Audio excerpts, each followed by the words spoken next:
What's up, everybody? Metal Dave here, along with my co-host Jason McMaster, bringing you another episode of the Talk Louder podcast. Today, we are joined by one of the titans of thrash metal. Chuck Billy from Testament is with us today. And man, he's got a lot going on. They've remastered their first two albums, The Legacy and The New Order. Those are coming out July 12th. So a couple days after you view this episode or listen to this episode, you can look for those remastered versions of the first two Testament albums. A tour is about to kick off. They're going out with Kreator and Possessed. Chuck shared a lot of historical stories with us. We heard some great stuff about Phil Campbell from Motorhead. And and the two of you haven't seen each other in a while, so it was kind of cool that you guys got to connect. Yeah, we're not close at all, for the record, but he's such a we have so much respect for each other, and of course, I'm fairly close with Gene Hoglan, so the years he was with, I'm sure that my name came up, and me and Gene talked about Testament a lot during his time with them, and yeah, Chuck's just been, over the years, he's just been fantastic. And we've been sort of in and out of each other's circles for a long time. But it was great to see him. He looks, you brought it up, he looks fantastic. And he's crushing it. He doesn't look 62 years old. He looks 42. And I mean, is that a difference? I don't know, it's quite a difference when you kind of think about it. It's quite a difference, but I don't know. I'm just so glad that Testament is, a Bay Area legend. I would say they were a complete, if not a forefather, they were right there when all of that was budding and happening, because that scene, and you know how I get when we start talking about the Bay Area thrash scene, is yes, all of that, and we brought that up with Phil Dimmel as well. That shit is so important to what happened in New York, what happened in Texas, what happened in Canada, what happened, the new way of thinking about playing fast with precision, stop-start riffing, which is, was called speed metal and then thrash metal, and then it broke the mold. So they were a big part of the movement. It's obvious. I'm not telling anybody anything new, but yeah, so good to see him and hear that they're celebrating the first, the old school stuff and reissuing. And I think fans who weren't even around, who got are finally going to hear it in the right way. Yeah, exactly. Those albums, again, drop July 12th. That's the remastered version of The Legacy and The New Order.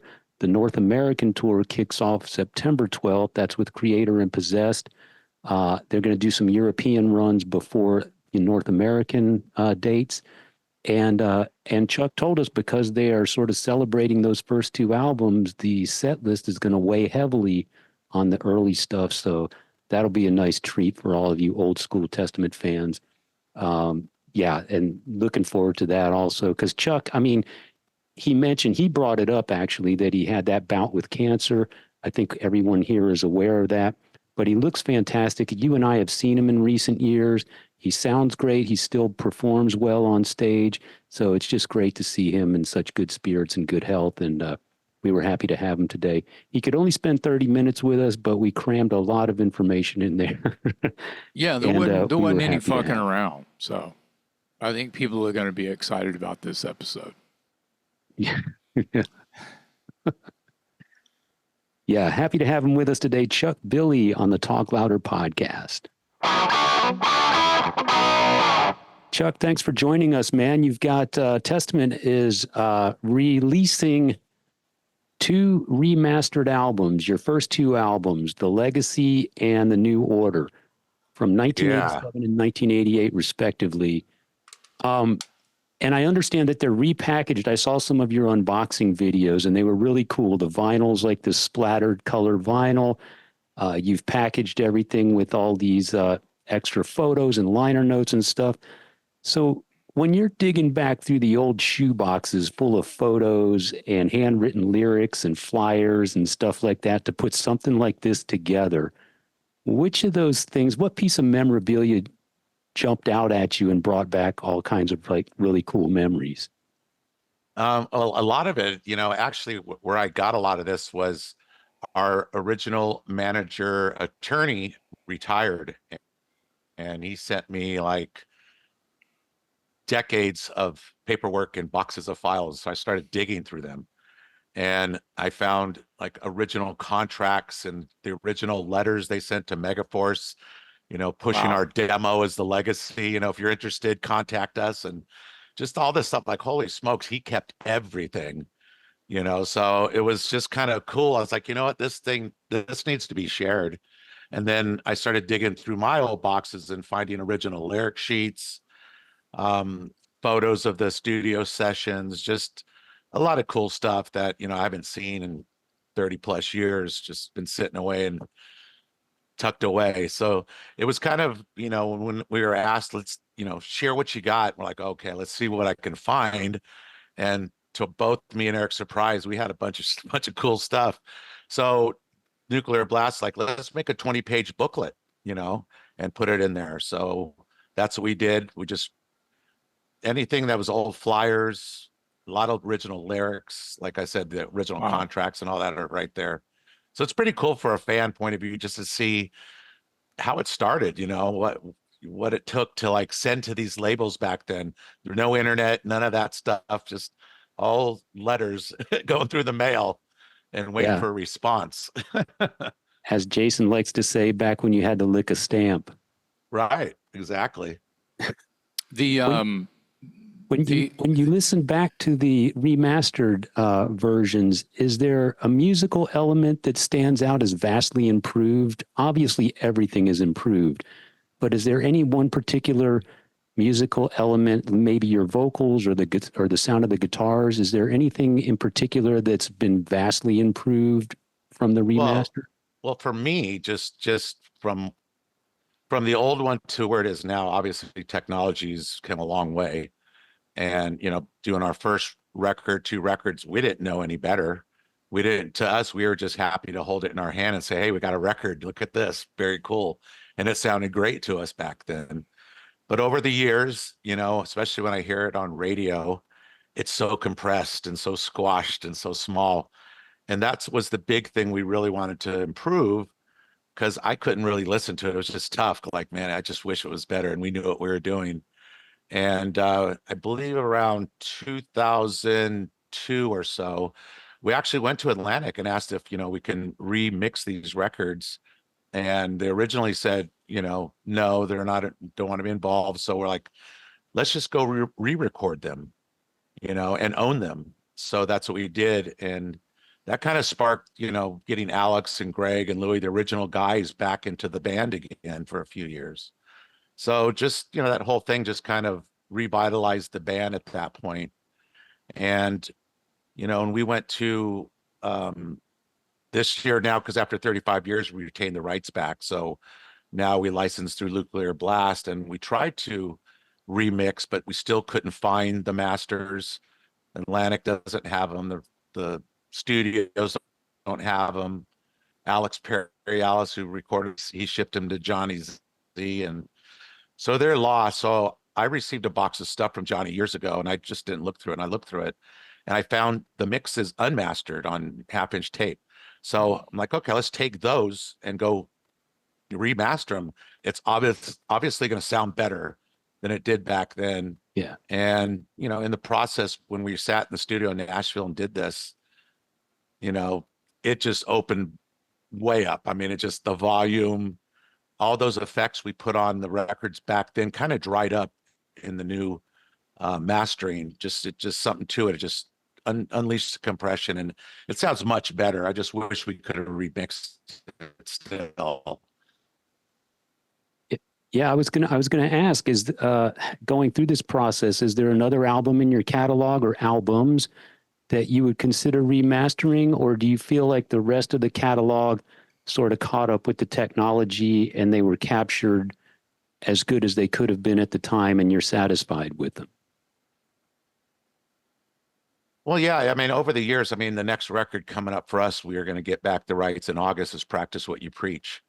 And we listened to that. And actually I have those 2-inch tapes, and we put them up, and they still hold up to the mixes. We might, probably remaster again, maybe tweak it, but we want to keep, it sounding original. We don't want to change much to it. Um, Especially starting from that record forward. After that, everything we're just going to kind of let it roll how it comes out. Yeah. I think with the first 2 records, we really wanted to kind of improve, because those are the ones we just didn't know better. And, Yeah. as you start doing records, you want to just improve every record. So I think over time, they just kind of improved as we went along. Yeah. Well, you mentioned a second ago, when you're young and dumb and you don't know any better, and you're just happy that look, we made a record, and you're just a punk kid. Do you still feel that way, even that you've, made a ton of, had a ton of releases, and just, it's now your dream job, and it is a job, and you write songs and you go in the studio, and but on the release day, or the day, the unboxing, if you will, like Dave mentioned, do you still get that rush, the same rush? Yeah, we do, because you always love to have, you're always challenging yourself when you're making record after record. And I believe in 2000, 2001, I had cancer, and I lost all my hair. I just looked in the mirror and didn't see the same person. I thought, okay, my music career's done. I'm going to spend time on my family, and this is it. And we made that record, and had the original band get back together in '05. And at that point, things kind of changed, because, I felt like, man, I'm kind of blessed right now. I'm actually getting to play music again, but actually with the original guys. And something felt like, okay, we're going to go into this like we're going to finish something together that we started.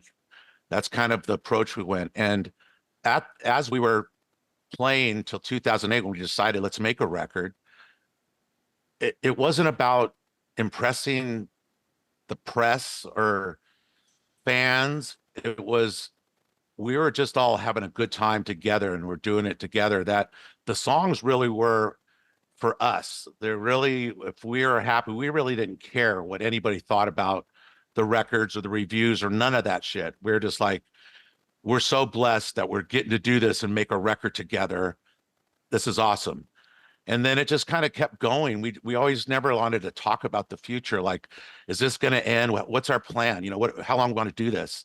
We didn't want to do that. We want to just say, let's just take one day at a time and just enjoy the moment. And I think that's really kind of over the last records has been the mindset for us, and we're just very lucky that shit. It's been 20 something years later. We're here still doing it with that mindset. So, That's when we see fantastic. these records, and it's a whole different thing, Yeah. Yeah, that's, I mean, I was expecting, the answer to be fuck yeah. And you just blew my mind, because I apologize. I had forgotten about you getting sick and then coming back, and then the band sort of, the nucleus sort of like magnetically, by some crazy force of nature, got it all together. When you were coming back from, the dark place, and Yeah. wow. And so it's not only, yes, Jason, I get that rush every time there's a new record. It's like every day that I'm together with my old school brothers, and it's like the fuck yeah, it's like new record day every day. So Yeah. congratulations. Every day. And it's Yeah. funny, bands have squabbles. Yeah. Bands argue and squabble with each other. I'm telling you, we've never had an argument. We've, the biggest argument maybe is putting a set list together. That's about it. But there's never been any problems or issues. I think when we were young, we broke up. It all just happened too fast. We did 4 records in a row. Was constantly on the road. Everybody was young. thought we were going to be rock stars and let's party hard like a rock star. And it just kind of came to a point where enough was enough. You know, we needed that to go away from each other. And then over time, me and Eric just kept it going. And finally, we found our way back together.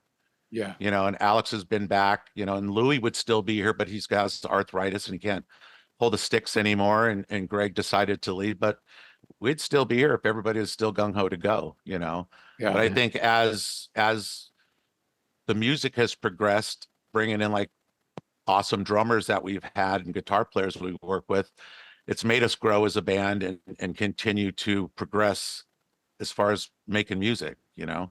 Yeah.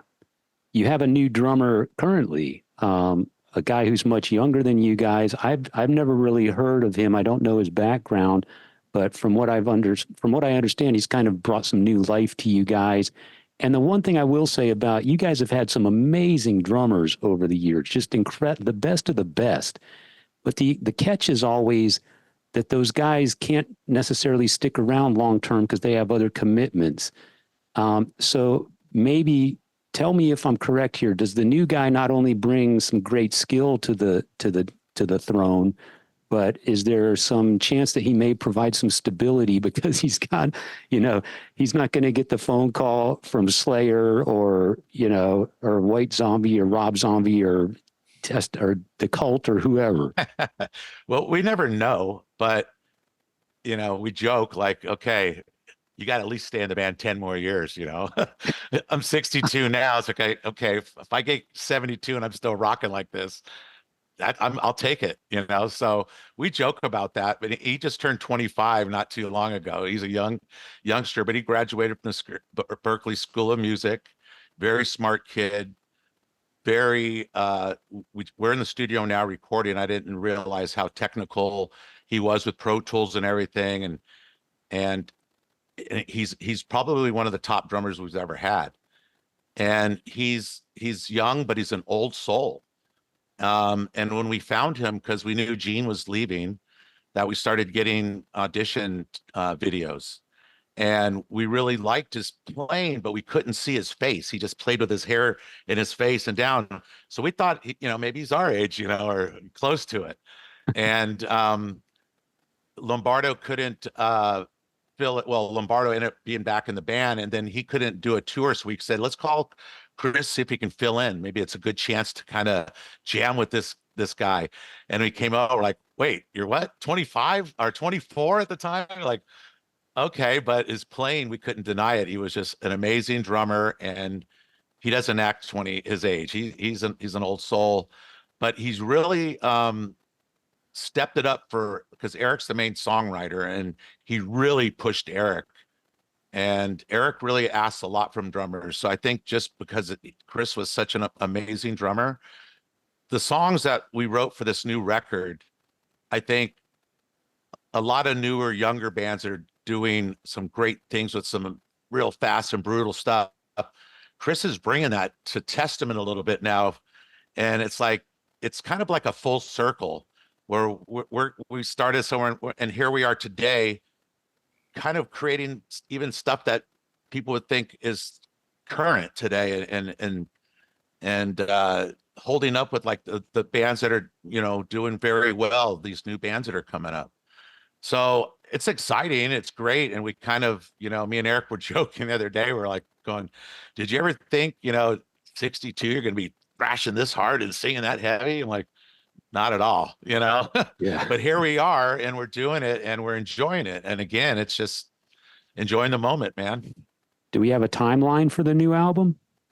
We hope to get it all recorded by the end. Well, we leave June 11th or July 11th for Europe. So we hopefully to get everything in the can. And then we have some breaks between tours. If anything we need to do at that time, we'll finish up. But it all falls on the label scheduling slots, the guy who's going to mix it when they're open. So we're not a rush, you know. The label's not pressuring us. They're just like, hey, when it's done and it's ready, we'll get it going. Yeah. But we want to get it going because, you know, we decided to release our last record right when the pandemic started. And I don't know if it was the best decision. We thought, well, people are at home, maybe they sit home and play it all day, you know. But we didn't think it was going to last that long. And 2 years later, we're like, holy, we're still not on tour, you know. Yeah. And now we're touring a 2-year-old record, you know. Yeah. So we had a few years out of that to tour on, and then now it's like it's time for some new music. That should happen to a lot of people. You know, they got this record and they got to sit on it or roll the dice and just put it out, see what happens. Thank God that everybody who had a record sitting there loaded in the chamber and then the world shut down. I'm extremely happy that most everyone said fuck it and just put it out there so everyone would feel alive, at least audibly, you know, and be able to press play on something. I think record sales went up. I think heavy radio was doing really well. I think people still got paid because there was extra, airplay and sales. People's catalog was selling because of the lack of touring, I think. I mean, that pandemic really switched from physical vinyl or CDs to digital. Yeah. You know, it's a digital, thing. And, unfortunately for us, like our Atlantic contract, which they still have, we didn't even talk about online sales or digital back then when we cut these contracts. So our digital roll rates were terrible, awful, so now today, giving them to Nuclear Blast, we're doing well with the digital, and digital's is just taken off. I mean, our label I don't use Spotify, and I do now, but I didn't. And our label came up to us and said, the digitals are doing great. Do you realize what you do on Spotify? I said, I have no idea. So he pulled it up, and I didn't realize we have like almost 3 million listeners a month. And I was like, wow, that's crazy. And he said, here, now Google this band, or put this band up. And I'm like, wow, we're actually doing very well digitally. So it really opened my eyes that it was a whole different thing. But those things like that, tools help us put together the best set lists because we see what people are downloading. We see what they want. And so we're trying to give them what they want. Yeah. You have a tour coming up. I think it kicks off in North America in September with Kreator and Possessed, and that's an awesome bill right there. Oh yeah. And I understand that you're focusing on the remastered first 2 albums, so it's going to be sort of an old school set of Testament tunes, which sounds awesome. It is. We're going to be doing that from now until the end of the year on all the tours. We leave and we do Europe, and we have some behemoth shows this summer, but we're doing a combination of the Legacy New Order songs, that set. We come home, do the Kreator Possessed tour, same thing, and then we go back to Europe with Kreator and Anthrax at the end of the year. Same set. So it's going to be fun because those songs, we don't really need to rehearse for those. We just did Milwaukee Metal Fest. We like, guys, you want to practice? Like, why? We know those. And, I didn't need the teleprompter or anything like for the sets when I put them together, because so many songs I haven't remembered and played. I have to study them and get them back in my brain for about a week. But those ones, they just come back like that. All of us they're right there. And when we did the set, we're like, sounds like we've been playing these like a while, like we're on tour. So we know it's fun to play. It brings back great memories. And that's the songs we really spent a lot of time at the beginning, just woodshedding them and make sure they're right. So that's a good representation of who we are, for sure. Yeah. Well, when you're young too, and that's your young material, I mean, did you guys practice multiple days every week? Did you practice like 3 or 4 days a week? Because I know I did when I was that age. It's like my whole reason for living was going and hanging out with my guys and rehearsing the songs over and over, and like 3-4 days a week. Yeah, we probably did, probably 5 or 6 because, wow. I came into the band, I was like 23, and the other guys weren't even 21 yet. So we were all living at our parents' house, and everybody wanted to get out of the house and no better place to go to the studio. And they know Chuck's going to buy beer, and there's going to be beer there, and they're all going to be drinking underage and smoking weed and making music and doing what they loved. So that was the best reason to get out of there, and let's just go to the studio and hang out and jam and just drink all day and party. That's what it was all about, you know. And by that, we really put in our time, you know, fine tuning these songs. Yeah, Yeah. agreed.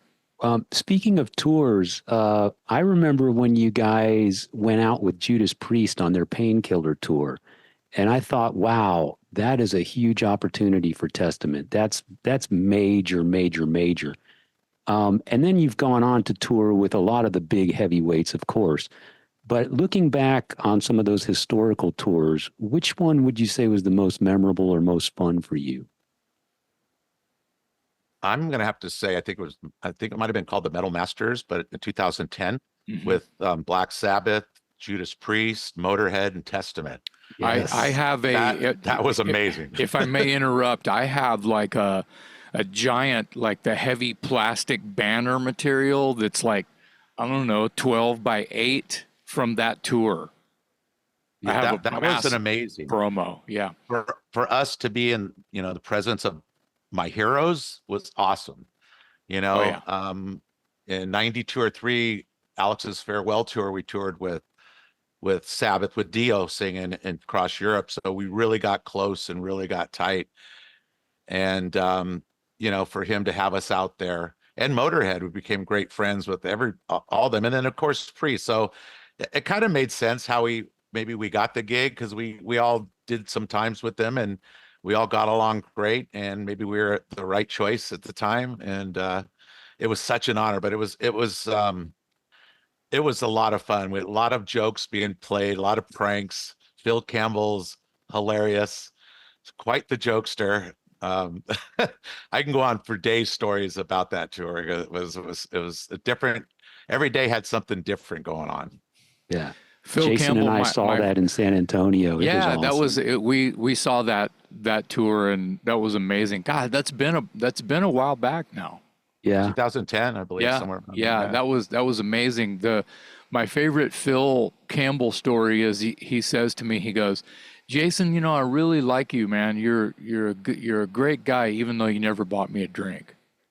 So that's total Phil Campbell right there. So Well, totally. I mean, I remember one of the first days off. We were like at an embassy suite or something, and he was down at the bar, and I see him, like, oh, I'm gonna go hang out with Phil. I go down there, and he's sitting at the bar cracking up. I'm like, what's going on? What's so funny? He's just having a time of his life with himself. He goes, sit down, mate. And then he goes, look at the elevator. So I look up, and he's looking at the other people are getting in. He has a little, they taped a little fart box up in the elevator, and he's got the button for it. So every time, and it's a glass elevator. So every time someone went to hit the button, it's all, and they're all looking around, and especially when people are in there and don't know each other. And he's just having the best time by himself, entertaining himself. I was just like, oh my God, I got to hang out with Phil more often. So me and him came quite chummy, and we started playing practical jokes on each other throughout the tour. And the final show, I might have been in there in the Bay Area. He bought a horse actually, and rode a horse out on stage. Let me back up. First of all, sometimes he'd show up to the gig fully in a dress, wig, and makeup, purse, the whole deal, the whole 9 yards. First time I seen him do that, he was coming down, leaving the hotel, getting in a taxi. I'm like, dude, what's going on, Phil? Where you going? He goes, I'm picking up my girl. She's at the airport. So he's dressed up to go pick up a girl at the airport and bring her back. And, you know, I remember Dio bought him the wig and I think the dress. And so that last show, here he comes wearing his wig, wearing the dress, the whole get up on the horse. And Lemmy's behind pushing a broom, and Phil's got his poncho pulling the horse across stage. And because we were trying to top each other that last week. And that was the final show. And I was like, oh my God, he pulled off the biggest prank in the world, actually riding a horse across the stage, across the stage. It was hilarious. And then I think that same show, he had 2,000 newspapers he handed out for the front row. And when Priest came out, the whole crowd just put up newspapers, reading the paper as they came out. You know, he had the best pranks. It was one of them tours like you. I hated that last day. It's like I can go on forever doing this. Oh, that's awesome. That is awesome. Hey, I know we've only got a couple more minutes with you, but I wanted to ask you before we let you go, what got you hooked on rock and roll? What album or concert or TV appearance, or what was it that made the bug bite you? Well, I think it's probably like every musician I hear. It was my first Kiss concert when I was 12 years old. My aunt dropped me and my cousin off in San Francisco at the show, and I didn't smoke weed. And first time I smelled weed, and people were smoking weed around us. And we made our way down, and I think I got a shirt with Gene Simmons spit blood on me, and it was something like, oh my God, spitting fire, spitting blood, just this demon up there, and it really captured me. So after that point, I was in my garage or the backyard with my tennis racket trying to be Gene Simmons, you know. And originally I wanted to be a guitar player. I started playing guitar early, and apparently I wasn't good enough, so I had to switch up to trying to be a singer, make my way to do that. But of course, I think it was probably Kiss, you know. So now, but I was always a guitar player. I loved UFO. Michael Schenker was like one of my favorite guitar players of all time. And Thin Lizzy, I'm a big Thin Lizzy fan. Love that stuff. So Yeah. And I still listen to that stuff today. Like, you know, I'm not much of a modern day go out buy and see what's current. I listen to what brings a smile and brings some cool memories back to me. Yeah. Yeah. That's what it's for. Yeah. Chuck, thank you so much for your time today, man. We really appreciate you. You look fantastic. I'm Yeah, so man. glad to see that you're Thanks. healthy and you're sounding great and you're looking great. And we'll look for you in Texas when that tour rolls through. And good luck on the new album. I'm sure it's going to be a burner. Titans of Creation was great. So we're looking forward to that as well. Thank you, Chuck. On behalf of my co-host, Jason McMaster, I'm Metal Dave, along with our special guest today, Chuck Billy from Testament on the Talk Louder podcast.